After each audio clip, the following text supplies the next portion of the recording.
Good afternoon. Today is Friday, the 12th of July, 2024, few minutes after 1 o'clock, or a little bit after 1 o'clock. Apologies for that. Welcome to UK Column News. I'm your host, Brian Gerrish. With me in the studio, Mike Robinson, and we're delighted to be joined by Ben Rubin. The focus is very much on NATO and politics unfolding, particularly in the UK. Well, let's begin with the NATO declaration because a friend of mine wrote to me yesterday and said this is probably the most confrontational, warmongering document that he's ever seen. And I think that is pretty much it. So the summit declaration has been made, and I think it deserves us going through this in a little bit of detail because it is horrendous. So bearing in mind that this is, a diplomatic document, and diplomatic language tends to be relatively gentle and soft and measured.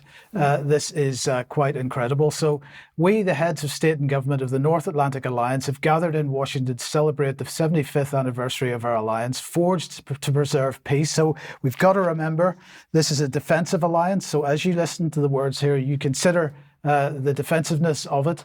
Forged to preserve peace, NATO remains the strongest alliance in history. We stand in unity and solidarity in face of a brutal war of aggression on the European continent at a critical time for our security.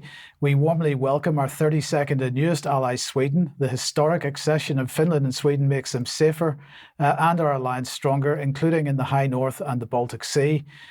Every nation has the right to choose its own security arrangements. We reaffirm our commitment to NATO's open door policy in line with Article 10 of the Washington Treaty. So, Brian, right there, despite all the claims that Putin is expansionist and Xi Jinping is expansionist, they're openly declaring their continuing commitment to expansionism. And the expansion to the east is what's causing the problem. Exactly. So let's go on then. Russia's full-scale invasion of Ukraine has shattered peace and stability in the Euro-Atlantic area and gravely undermined global security. Russia remains the most significant and direct threat to ally security.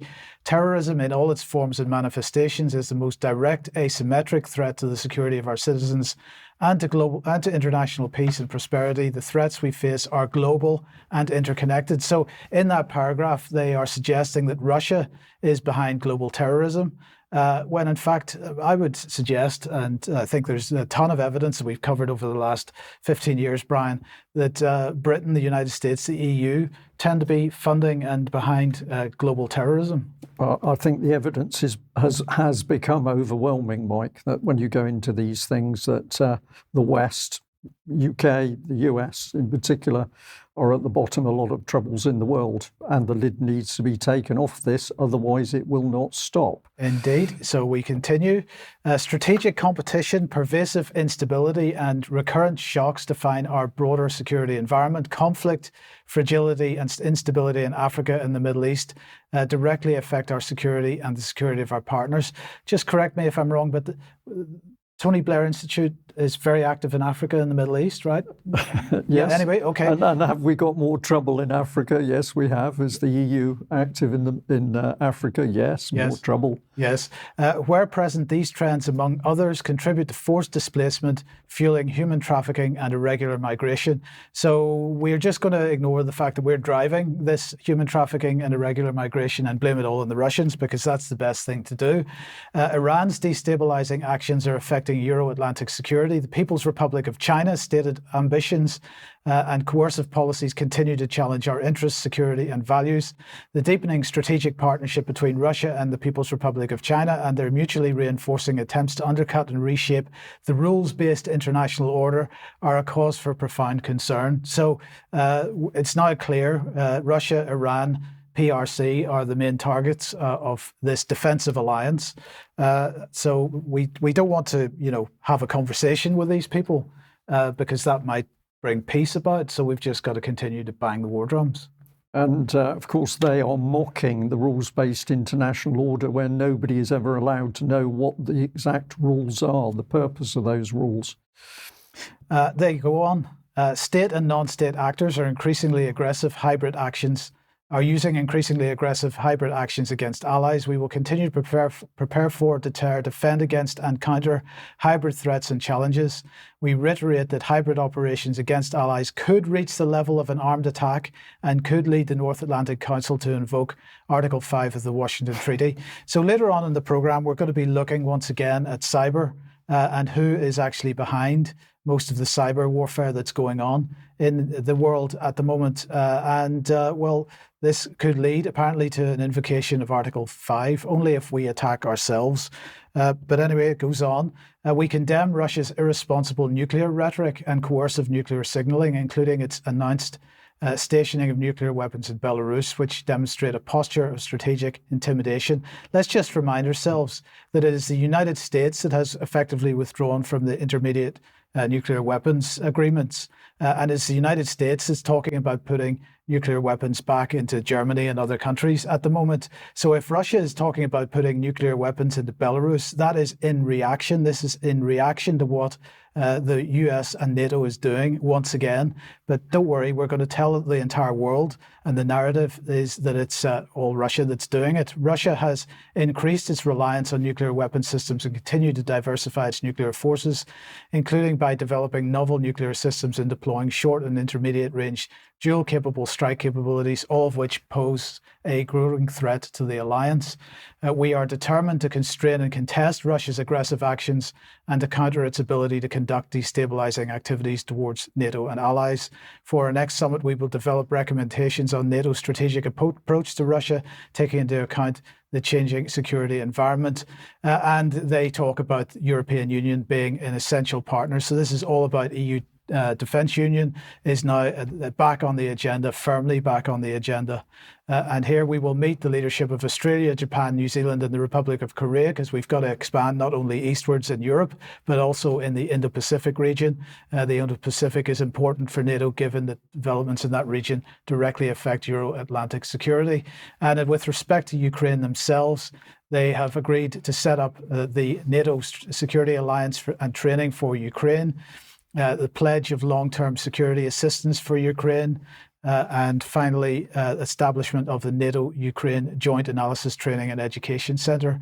So I don't know what you make of that, Brian, but the rhetoric is extremely strong and extremely warlike and not defensive in any way, shape or form. Well, the word rhetoric covers it all, because it is rhetoric, and we can see that we've got people who are not interested in peace. If they were interested in peace, they'd be talking about peace and they'd be talking about pathways to peace. But they're obsessed with Ukraine, because Ukraine must be held at all cost. It must be asset stripped. It must be converted to European-style democracy, whatever that means. And what better place to go than a little bit of a video clip here with Defence Secretary John Healey talking about Ukraine. General Hodges just said, look, we need to view Ukraine in our own strategic interest. He's a general, he's got that strategic insight. I'm a politician, I'd put it plainly, because I don't think our public and our people fully and properly understand what's at stake here.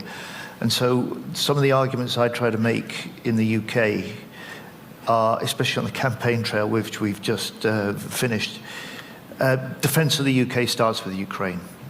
And that's true for us, it's true for most of the European nations, it's relevant also to America's interests as well. And that's the case because we know that if Putin prevails in Ukraine, he's not going to stop there. How do they know that? Well, of course they don't. World War III starts with Ukraine. It's nothing to do with the defence of UK. It's to do with starting a world war. But you notice the sneer, our people, the public, they just don't understand. We're all just little people. We can't possibly understand that the UK has helped whip up a horrific war in Ukraine. Dead on the Ukrainian side, the figure 500,000 being repeated now by many analysts, and I could believe this is true. And of course, Zelensky working hard to try and recruit now his third army. Why does he need another 200,000 men? Because of course the others are dead on the battlefield as a result of Conservatives and now the New Labour rhetoric. So Biden, of course, is the main powerhouse behind NATO. It is the Americans. Let's have a look at Biden in action. I want to hand it over to the president of Ukraine, who has as much courage as he has determination. Ladies and gentlemen, President Putin. President Putin. He's going to beat President Putin. President Zelensky. I'm so focused on beating Putin, we got to worry about it. Anyway, Mr. President. I'm better. You are a hell of a lot better. Thank you so much. So the man, we are told, has his finger on the nuclear button, who can't think, who can't string words together, who can't function as the President of the United States, and we are to believe that he is the one manipulating politics. That was just one clip. There are many of him fumbling and stumbling through his words or falling up or down the steps of aircraft. But we shouldn't worry, because apparently we just don't understand, and there's nothing wrong with Biden. Who should we believe? Let's look at this clip. The special relationship is so important. It's forged in difficult circumstances, endured for so long, and stronger now than ever. So we're very pleased to be able to come so early in the government to recommit to NATO, to recommit to the special relationship, and to have the opportunity to discuss these affairs with you is really important for us. Figurative sense, 5 days in. I kind of see you guys as the knot tying the transatlantic alliance together. The closer you are with Europe, the more you're engaged, the more, because we know where you are, we know where we are in both countries. No, I think that's absolutely right. Well, there we are. There's President Biden talking about bits of string, presumably rotten string and granny knots. But at one stage, Starmer was pressed over the mental state of Biden. And let's hear what he says. Prime Minister, you know what an increasing number of people are saying? They're implying that President Biden is senile. Is he? No, we had a really good bilateral yesterday. We were billed for 45 minutes. We went on for the best part of an hour. We went through a huge number of issues at pace. He was actually on really good form and mentally agile. Absolutely across all the detail. We were going at pace through a number of issues, which was really important to me because obviously it was my first opportunity to have a bilateral like that. And he's shown incredible leadership. If there's one thing that came out of the council session yesterday, it was a clear understanding by everybody here that we face probably more threats now than we've faced for many years, and that we need the resolve of NATO as the alliance that's been there for a very long time, that defensive alliance. And President Biden has led through that some of the most challenging issues actually that we are facing globally. We've seen George Clooney suggesting he's not up to it. Is that unfair? Well, I've given you my readout of the meeting. We had, as I say, we covered a lot of ground, strategic ground, international stuff, and not just Ukraine. He was on good form, and of course, you know, various interventions yesterday. We went straight from that to the dinner that he hosted. So. He was in good form not something to say when you've been to visit your aging grandparents in the care home? Yeah, and you're trying to keep morale up in the family. Yes. So my opinion is that Starmer's happy to look at the camera and just lie about the true condition of the US president. That's my personal opinion. People might disagree, but something's very wrong. But let's look at something else that's happening in the background, which I find very disturbing. It's the power of celebrity. Let me ask you something that's on a lot of people's minds. What are your thoughts about President Biden? Should he drop out of the race? Could he? Yes, he could. Should he? Should he? It's a painful decision because I admire the man tremendously. I personally had a fundraiser for him at Mar House in April, and I think he's done an incredible job. But I am worried, not this week or next week, but let's say next year. And it's just so hard for me to imagine a man 4.5 years down the line from now, particularly at a time that's so combative, that requires somebody to really be so articulate.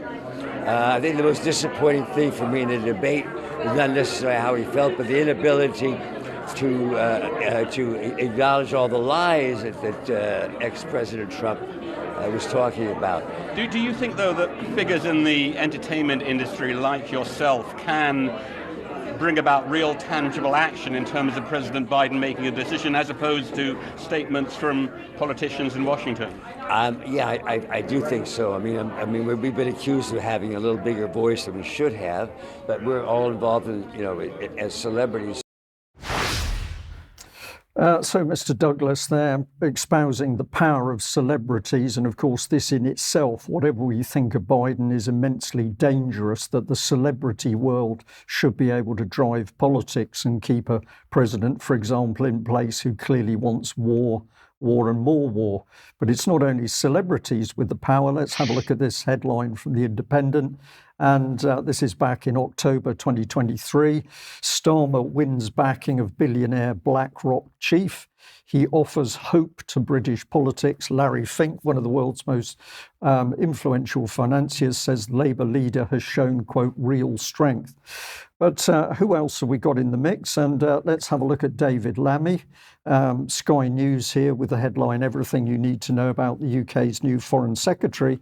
But what they didn't say is what we can pop up on screen, which is a tweet here from David Lammy in August 2020. He says that cultural Marxism is going to rule this country. Nigel, that's Nigel Farage, you are a racist B and an insult to the history of this country. We're coming for you and we will, quote, we will beat you silly. There's no coming back. So we can be very sure that this very slick new Labour 2.0 is going to be very, very ruthless and dangerous in getting these policies through.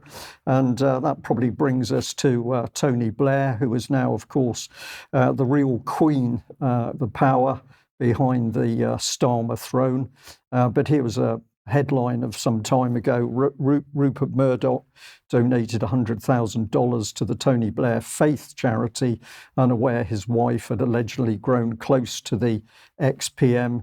And in the text, which we won't read, it talks about that money and it talks about the Mr. Blair's relationship with Ms. Deng. So this is the real power. And I think, Ben, that's a nice place to bring you in because, of course, you've been maintaining focus on Tony Blair and what he's really doing. Indeed. Great to be here, everyone. Hope you're having a good end to the week. And we're going to talk about the Tony Blair Institute for Global Change Future of Great Britain event. And we're going to start by hearing from Tony Blair himself. We're going to pose a question to him. What is the problem, Mr. Blair? The problem is that we have low growth, low productivity. We've got public services where there are high levels of expenditure and poor outcomes. The two things that get growth and productivity back are first the types of things that Rachel Reeves was talking about yesterday, planning reform, probably a better Brexit deal. These will give you short term, it should give you a reasonable boost to economic growth. But our belief is that the only long-term solution to growth, productivity, and better public services is the full embrace of this technology revolution, which prior to generative AI was already a revolution. And now I think you've got with generative AI a revolution on top of the revolution existing.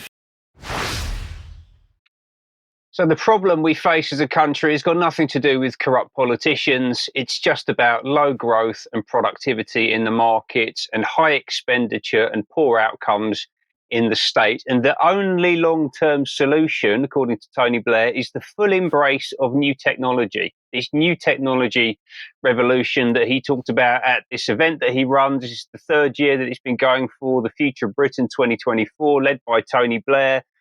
We've already had a little bit of a background from Brian there about Blair's influence over British politics and society, but let's just remind ourselves of a couple of gems from his back catalogue. So he obviously took us into an illegal war in Iraq and then refused to apologise. Actually said that he'd do it all again, despite the fact that 1 million Iraqi civilians were killed. He's also a close personal friend of the paedophile and rapist Jimmy Savile. And I'm just going to leave it there because we'd be here all afternoon talking about the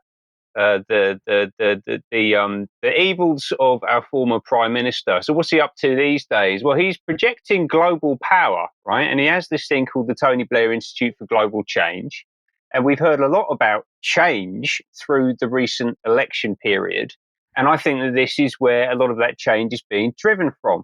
It was delivered in partnership with My Life, My Say, the UK youth charity that we've talked about extensively, that's focused on radically reshaping British society. In fact, they have helped to radically reshape British society in the general election.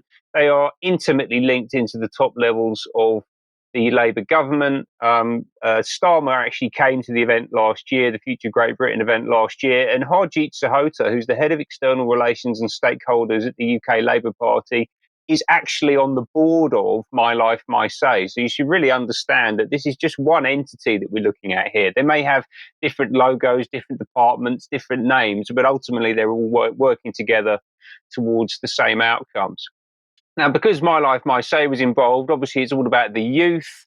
So front and centre, opening up the day, we had these two young women, Sasha Hayko, who is a 30-year-old working on the censorship, in the censorship space. And then another woman called Avye Kulut, who is big into getting young women into coding. And she's just 16 years old, right? So we've got a 30-year-old, a 16-year-old, neither of whom are native Brits, right? So these are immigrant communities, young women who've been brought in. And I just see this as a really cynical and manipulative ploy by Blair, who is a war criminal, as we've established, to basically provide him with air cover, to burnish his reputation, and to basically entice people into believing that he's a good guy that's got good and positive and constructive plans for the future of the country. Now, they got 5 minutes at the start of the day, right? So we've got to bring the young people in. It's all about them. We've got to listen to them, but actually we'll get them off stage as quickly as possible. And then it's over to Uncle Tony. And what does Uncle Tony want to talk about? He wants to talk about digital ID. He's been talking about this for 25 years plus, right? He is obsessed with the ID scheme. This is the ultimate tool for centralized monitoring and control of the population. It's really the end game for freedom. You know, at this point, you are completely owned and controlled by the state. He's obviously got a narrative that's about how great it is. It's about raising more money through taxes, saving money from reductions in things like benefit fraud, distributing benefits more efficiently during times of crisis, especially crises caused by the state. And they've talked about this in great detail in this 33-page report that was issued that very same morning. So it actually came out on the day of the Future Great Britain event.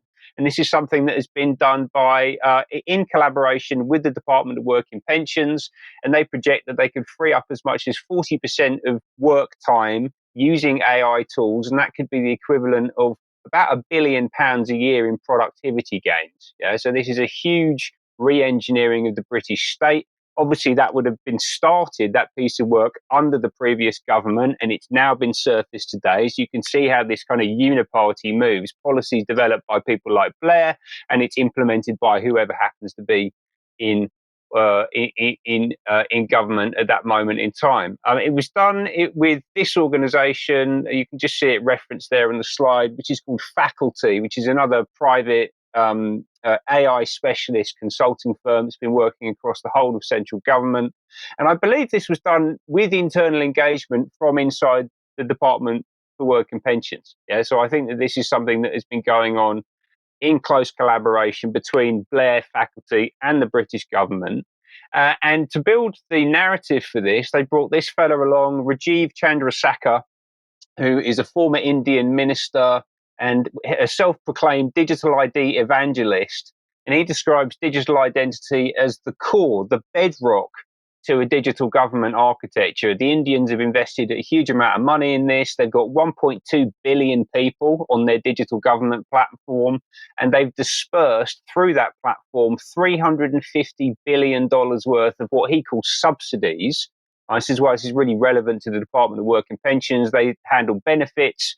The Indian system handles what he calls subsidies. And effectively, they brought this guy over to help build the case to implement this inside government in the first week of a new Labour government, right? I mean, you can see how this is really being ushered along incredibly quickly. And it's about, all of the things that they say. It's about efficiency and delivering better services and all that kind of thing. But ultimately, it really ends up here, right?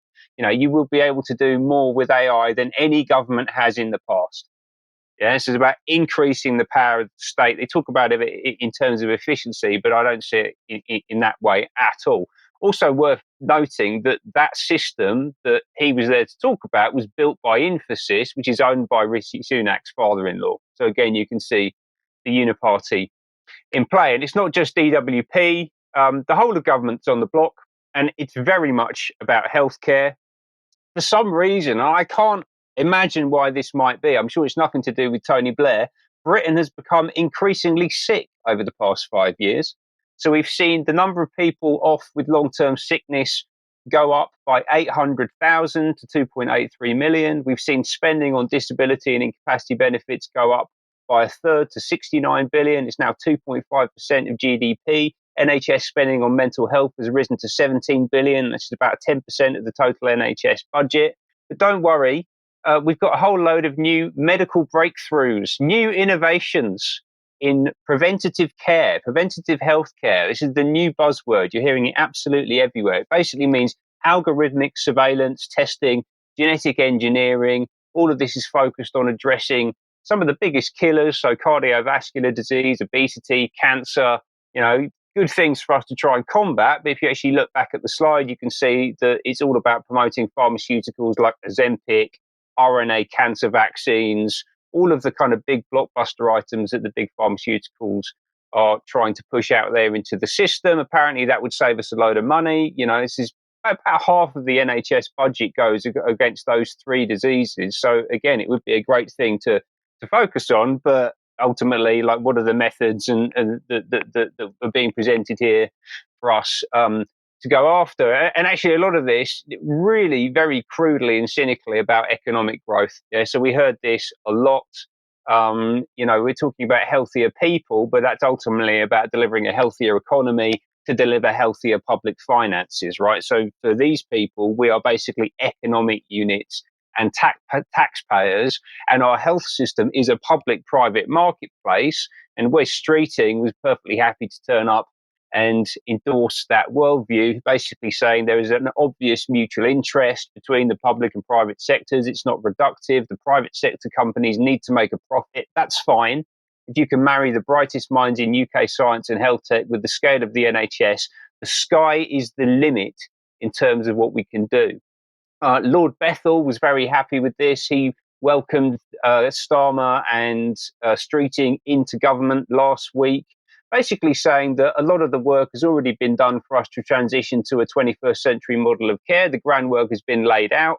There is a stack of thoughtful white papers, NHS plans and review recommendations ready for implementation, including documents like this one, which came out from the Blair Institute earlier on this year, which is a forward written by Patrick Vallance, who's just been dropped into a ministerial role working under Wes Streeting. And just finally, to wrap up, I'll come back to this later. There's a huge amount to cover on this today. This incredible statement from Streeting, which I think really just does a great job of describing the tone that we should expect to see from the Labour government as we progress. If you love someone, you have to force them to change. Okay, well, I think that gives us a clue where we're going. So thank you for that, Ben. We'll come back onto this topic a little bit later. In the meantime, if you like what the UK column's doing, if you'd like to support us, please head over to support.ukcolumn.org. A membership is just £5 a month. We do need your support. So anybody that isn't a member would like to join us for extra later, please do consider that. But with the censorship regime that we have, we do need you to be our algorithm, as it were, and to push out our material. So if you can push it out from ukcolumn.org and ukcolumnextracts.co.uk in particular, that would be fantastic. You could pick something up at the UK Column shop, especially Your Life in Their Hands. Yes, and I'll say once again a huge thank you to all of the UK Column viewers, listeners and members who've actually purchased one of these. I asked if every UK Column member could buy one. This would be a huge help to us, and it would also allow you to see this new information format that we fully intend to do more of. So if you haven't got one, please get your order into Claire in the shop, and we'll be pleased to get one sent out to you. And another reminder of a date for your diary, which is Saturday the 19th of October 2024 at a venue in Bristol, which we'll announce later, a day-long event with us all there. So it's really live. Really live, yes. So do join us for that if you can. So now, where does that take us? It takes us to hearing. Well, it's going to take us to hearing, but I'm smiling. We've often said to our viewers that we put the UK column news together very shortly before we actually go live, and we don't plan a lot of things, but it's amazing the connectivity. So Ben, you've been talking about Tony Blair and digital ID. You've also been talking about a new national purpose, harnessing data for health. Well, a letter arrived through my letterbox. Let's have a look at it. Here it is. Dear Mr. Gerrish, as part of our National Hearing Health campaign, you are invited for a free hearing test. And I think Mike and the rest of the team will be pleased about this, because I do have some issues. It was due to cannon fire during my naval days. But this is what it said. So, of course, a lot of it is the sell. You're complaining that TV is too loud to other people, difficulty hearing people in restaurants, cafes and pubs, etc. And then it says that I can use a free number to book a free hearing test. Presumably I won't get a free hearing aid, but there we are. And it's signed by Chris Child, Head of Audiology Excellence. Now, I was very intrigued because I thought, okay, where did the National Hearing Health Campaign get my data from? Well, let's have a look at the letter again. And what we need to do is to go into the small print. And it says, we've sourced your details from Sagacity Data Limited. Now, I'd never heard of that company at all. So, of course, I went and did my own research. It's all very nice. There's the little cartoon for the adults to suck them in. But the little man is walking past some really big clients, from Virgin O2 to British Gas, Sky, Macmillan, Eon, BT, Titan, the Cooperative Bank. But what sort of company is it? Well, when you get into the detail, you find that it's not just about data, it's also about essentially revenue collection. It's making sure that if you owe money, these companies can get that money. If we have a look at partners, agencies and investors, apologies, this bit runs a little bit slow, but these are some of the people that they've got for partners: Equifax, Media Lab, that was very interesting, but also Royal Mail, which probably gives us connection with my own letter. But it says we're one of the most data-rich organisations in the UK. But I did notice that one of the investors was Queen Park Equity, which I believe is a hedge fund, Mike. Sounds like it, yes. I don't understand it. So let's have a look at where this hearing test led me. This is some of, is this going to play? There we are. This is some of their own advertising material on the website: reducing gap sites and increasing revenue. This is a project or a case study, 2.6 million. There's case studies up to 12 million. And this is all about revenue stream. So it's profit and making sure you can claw back in any debts owed to the company. And as we can see, there's some pretty big sums of money. But where I really started to suck in a bit of breath was here. Our ethos, we're a purpose-led company, and we believe that purpose comes before profit. Do you understand that? Because I didn't quite. We believe that if we achieve our purpose, then everything else will follow. They don't say what that will be.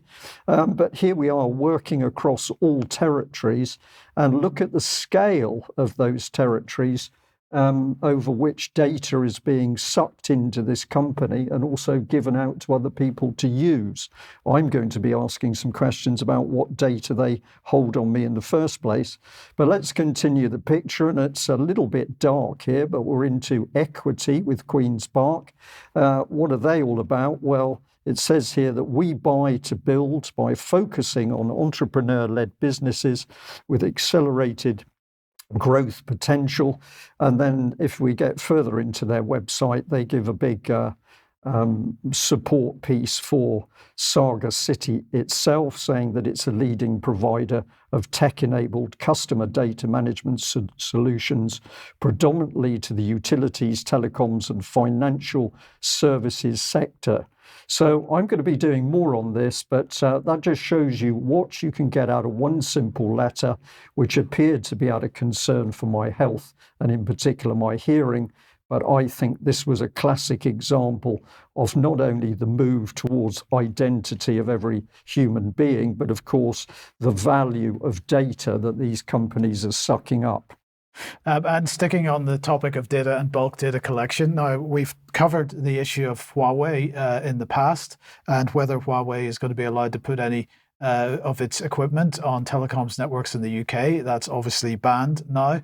But Germany is also getting on the bandwagon. So this was from yesterday from AFP. Germany said Thursday it will phase out the use of components from Chinese telecoms giants Huawei and ZTE in its 5G networks in the coming years. Due to national security concerns. Now, who is behind this claim of national security concerns with respect to Huawei? Well, of course, it is our old friend Christopher Steele, who not only pushed the Trump dossier, and there was not a word of truth in that, and pushed the Russia dossier, and not a word of truth in that either, but also pushed the Huawei dossier. And of course, this was claiming that Huawei was orchestrating a covert campaign to manipulate MPs in the United Kingdom. So we have talked about Unit 8200 in Israel in the past as well with respect to Huawei and so on. I'm going to go back and look at this again today and look at a slightly different aspect of it. So just to remind you, Unit 8200 is the Israeli Signals Intelligence Agency, the equivalent of the NSA in the United States or GCHQ in the UK. And when we covered this in the past, we were particularly interested in their connections to Checkpoint and the fact that they had provided the seed capital and the founders for Checkpoint, and Checkpoint effectively being one of the key network providers of firewalls, of routers and other things on the internet and so on, and in corporate networks as well. But today we're going to have a look at the other organization that we highlighted in the past, which is Palo Alto Networks. Well, Palo Alto Networks was founded, or at least co-founded, by this gentleman, Nir Zuk. And this is their description of him. They say that he brings a wealth of network security experience and industry experiences to Palo Alto Networks. Prior to co-founding Palo Alto Networks, he was CTO at NetScreen Technologies, which was acquired by Juniper Networks in 2004. And prior to NetScreen, Nir was co-founder and CTO at OneSecure, a pioneer in intrusion prevention and detection appliances. Nir was also a principal engineer at Checkpoint Software Technologies and was one of the developers of stateful inspection technology. And the key point here is that he was also, at one point prior to all this, an employee or a conscript to Unit 8200, and that provided the seed funding for OneSecure, for Checkpoint, and for Palo Alto Networks. So the question then is, what are these organizations, these companies, and what is their relationship to the intelligence agencies? Just as a by the way, a couple of years ago, he moved back to Israel. So he is back in that country doing whatever he's doing there. Now, let's just bring this on screen. This was an expose by Haaretz. This is going back to September last year. Revealed Israeli cyber firms have developed an insane new spyware tool. No defense exists. And what they're talking about here is a Haaretz investigation, which they say reveals that the Israeli cyber companies developed technology that exploits the advertising system at the heart of the online economy to monitor civilians, hack into their phones and computers, and spy on them. This terrifying capability, against which no defense currently exists, has already been sold to a non-democratic country. And the point here is that the approval for this was given by the Israeli government and the Israeli Defense Ministry itself. The company that's behind this, also supported by Unit 8200, seed funded, is called Instinet Limited. Instinet Limited, they don't even have a website. They're that covert, as it were, but they are selling spyware and so on. So the question is, what involvement do these companies that are seed funded by Unit 8200 and the Israeli intelligence agencies, what purpose do they serve actually, and what role do they play in the whole cyber warfare situation. Now, just to give you a little bit of background, Israel has the Israeli National Cyber Directorate, and Unit 8200 there is considered to be the offensive branch of the Israel National Cyber Directorate. So this is totally offensive. And on the other side here, we have this organization, which is considered defensive. And I do apologize. The name has completely escaped me at the moment. But anyway, we'll put that in the show notes to make sure that everybody knows who the defensive side of the Israel National Cyber Directorate is. But just to highlight this a bit further, a few years ago, The Intercept published this article, Cash, Weapons and Surveillance. The US is a key party to every Israeli attack. And this was talking about the offensive cyber warfare capabilities of the Israeli government and the involvement of the NSA and GCHQ in contributing to that as a result of information leaked by Edward Snowden.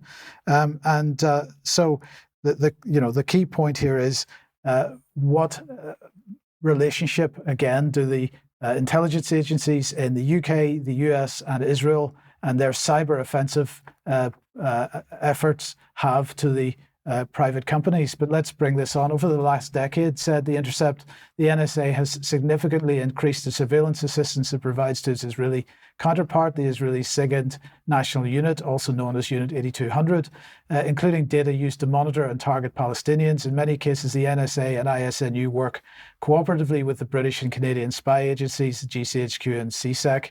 The relationship has, on at least one occasion, entailed the covert payment of large amount of cash to Israeli operatives. So why am I interested in Palo Alto Networks today? Well, I was watching the Tour de France last night, and in the ad break, an advert came on screen. Let's just have a look at it. It was just a regular Cybersecurity Monday. That's me. I'd seen this before. Or had I? What was this AI treachery? I needed some help. Good thing I knew someone. Or something. Glad you called, Jay. It's time for an upgrade. Awesome. My path became clear.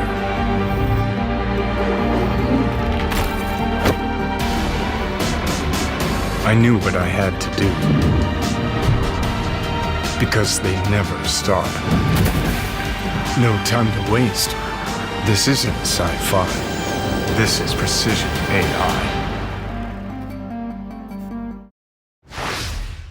So Palo Alto Networks now bringing what they're describing as precision AI into the whole cybersecurity field.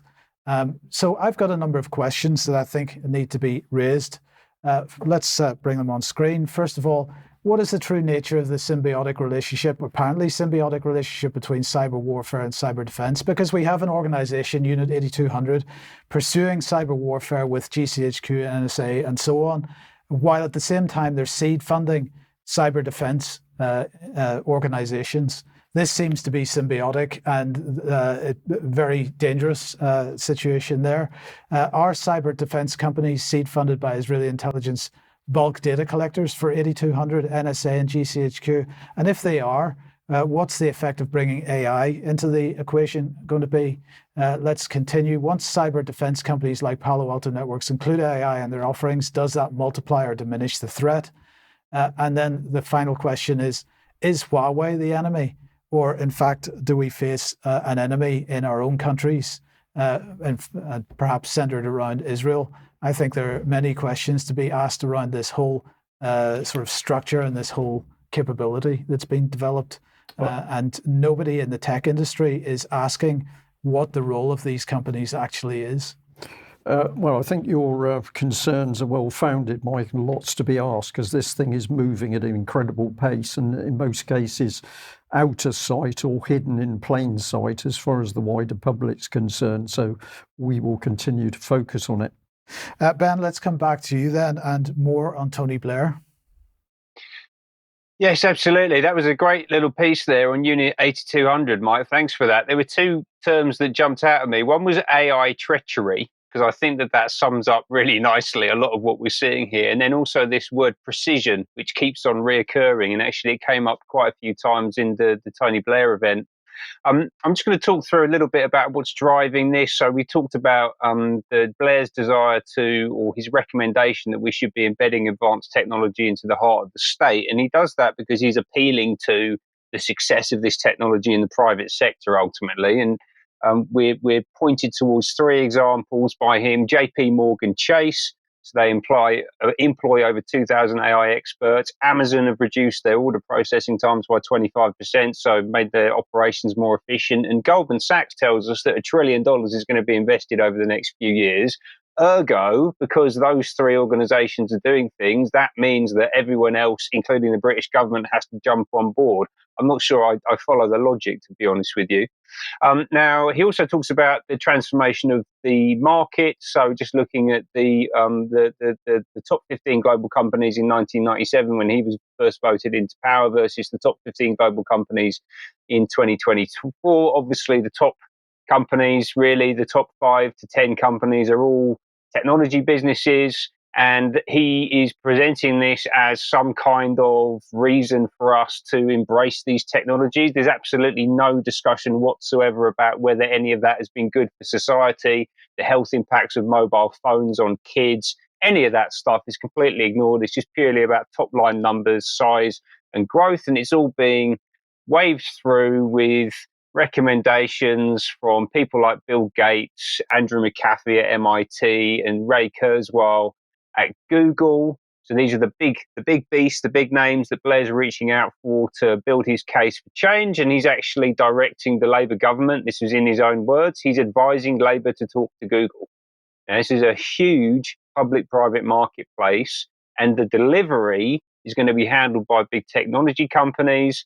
And Debbie Weinstein, who is the MD of Google in the UK and Ireland, was actually in the crowd. I heard someone did a little write-up saying that she was there. So, you know, if you're in government and you want to talk to Google and you're at the Tony Blair event, then, hey, look, Debbie's just over there in the corner. You can go and talk to her. This is absolutely stitched up.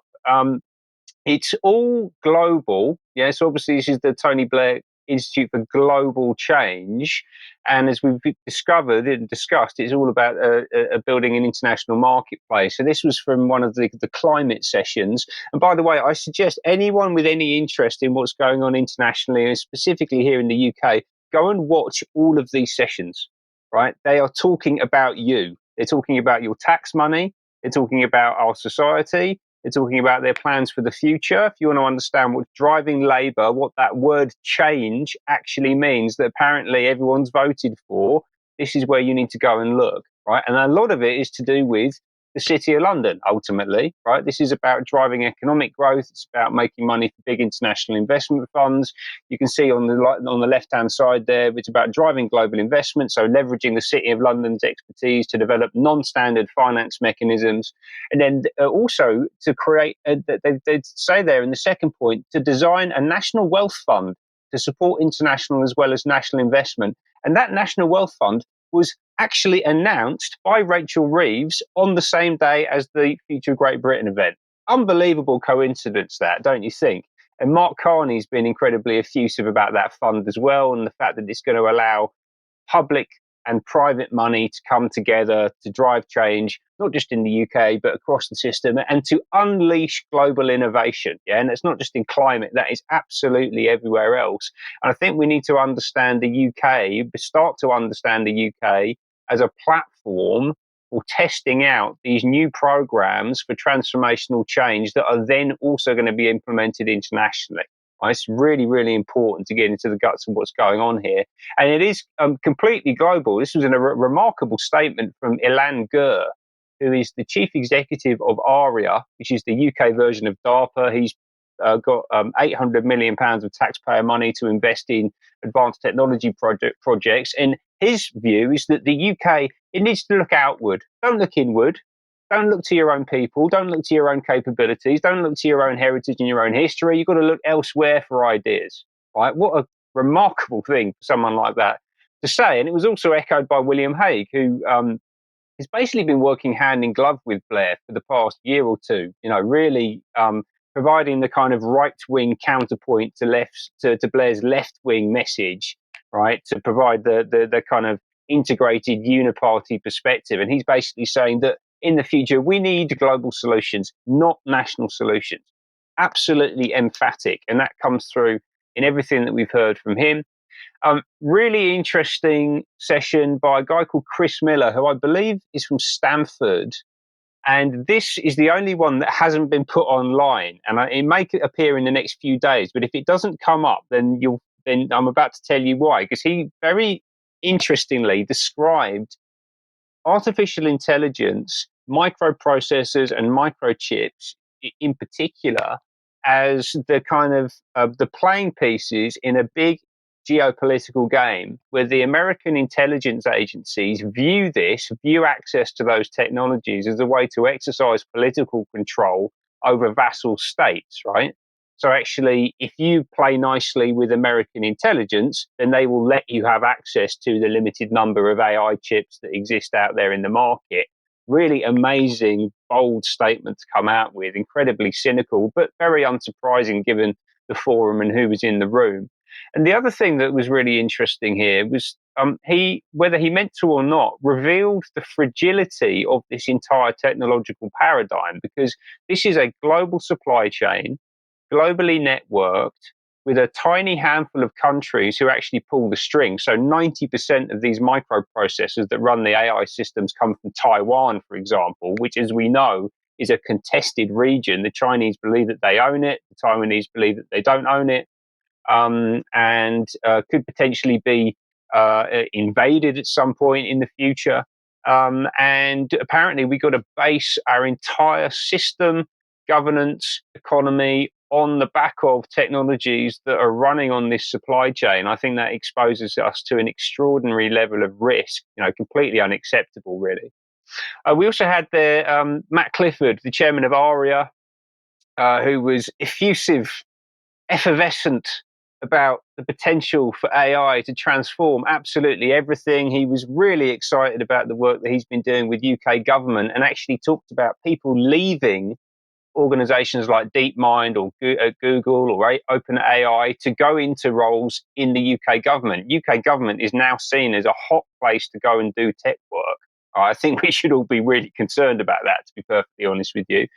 He talked a lot about the actual physical transformation that's going to be required in the nation, the fact that we've got to build these data centers everywhere, right? Because the AI systems run on huge amounts of data. Where are those data centers going to exist? They're going to be in your neighborhood. They're going to be putting these all around the country. A lot of that links into the net zero grid that they're building.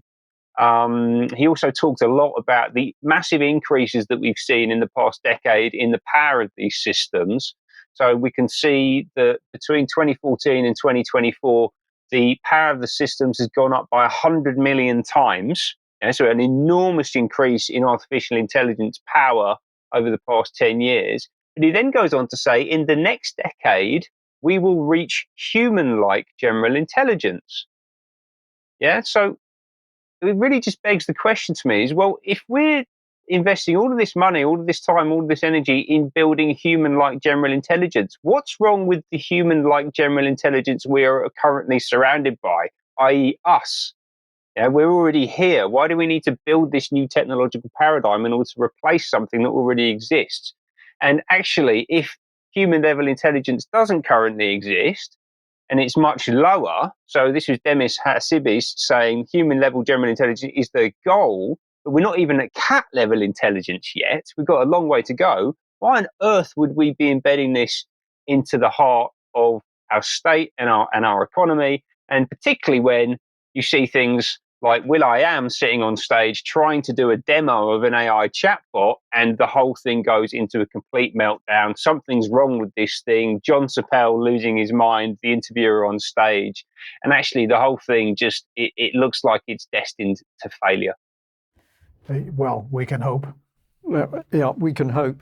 But I'd say to our audience, UK column, I think, and Ben in particular, doing some really good analysis on what's happening here. If you're looking at Tony Blair on stage, of course, remember that he is the puppet master for Starmer. So why are we bringing Blair back into the spotlight? It is because almost certainly this is the man who's driving our new Prime Minister and moving his arms. Whether he can actually influence his brain, I don't know. But let's move on to other clues we get as to where society is going to go. And I want to say thank you to Kate, one of the UK column viewers and a very long-term supporter, who pointed out the Ministry of Defence's Global Strategic Trends. The Future starts today, the 6th edition. This is from 2018, I believe. I've just pulled out a couple of interesting things, but let's set the scene first of all. It says that it describes a strategic context for defence and security looking out to the middle of the century. It takes a comprehensive view of the future, derived through research headed by the Development, Concepts and Doctrine Centre. Now, the MOD goes to lengths to say that this only represents the view of DCDC. It doesn't represent MOD opinion, but of course it's got the MOD logo there, top left. So I think this is a bit fancy waistcoats. It does have signatures by people, General Sir Nick Carter and the Permanent Secretary Stephen Lovegrove. So surprising, isn't it, an age of digital supremacy, that they actually need to get a wet pen out and put a smudge on the paper. I suspect neither of those people could do anything else. But anyway. Right, okay. Well, anyway, let's have a look at what caught my attention as I scanned 200 pages. It said erosion of state sovereignty. The nation state is expected to remain the primary actor in shaping societies and global politics for at least the next 30 years. That, to me, said after that, there's going to be something different. Yeah. And so now what we're into, this is the military working hand in glove with civil authorities about the future and how we're going to live. And somebody in the chat box, as the news was rolling a few minutes ago, and Ben was talking, said, well, how does all this benefit the UK? Well, the answer is all of the AI is not to benefit UK. It is to move us through into the next stage of society, which is beyond the nation state. I'll leave you to think about that. I also pulled out this one here. We just highlight the paragraph. It says that a whole of society approach to defensive and offensive measures in the information space is necessary to ensure protection against physical and cognitive attack and subversion of society, for example, through legislation and education. So what they're telling us here is that we are just not capable of looking out the window or scanning through a newspaper and understanding what's real or not. The government is going to have to protect us, and they are going to have to monitor these systems in both an offensive and a defensive way. And that, to my mind, links into your commentary earlier on, Mike. So people really should have a look at this. I'll do some more delving into this document, but very, very dangerous. We've got a blurring now of what is military and what is civilian. And I think this bodes extremely badly for a future, particularly if it's run by AI working at the level of a cat.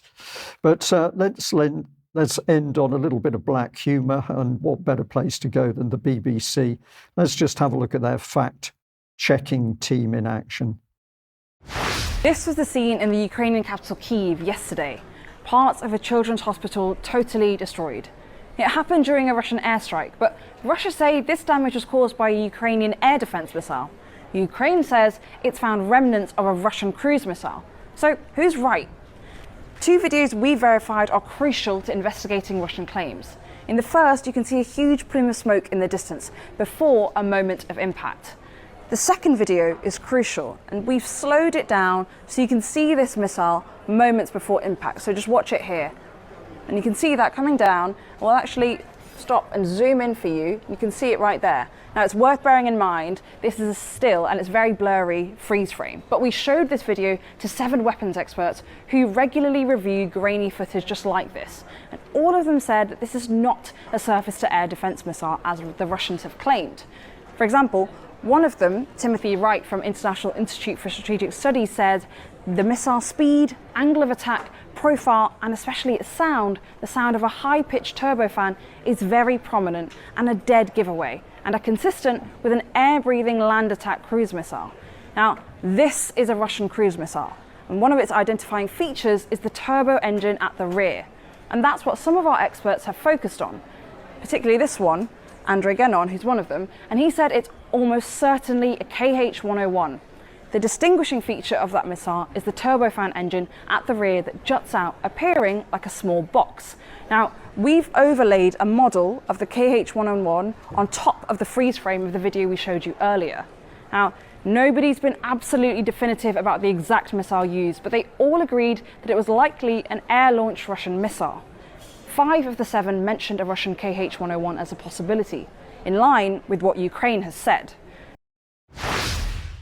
Well, I'm just going to say that I think this was really a brilliant piece of production by the BBC, because, of course, they didn't show you the evidence of those so-called experts. We don't even know who they are. They simply choose one that said it was almost certain. But if you listen to the whole clip, what this girl is constantly saying is these are very, very blurry photographs and they're very difficult. But if we just show the meat of what the BBC did on screen, so she brought up on her very big shiny touchscreen this picture of the missile coming down in shadowy top sort of right in the picture, and then the BBC's Russian KH-101 cruise missiles.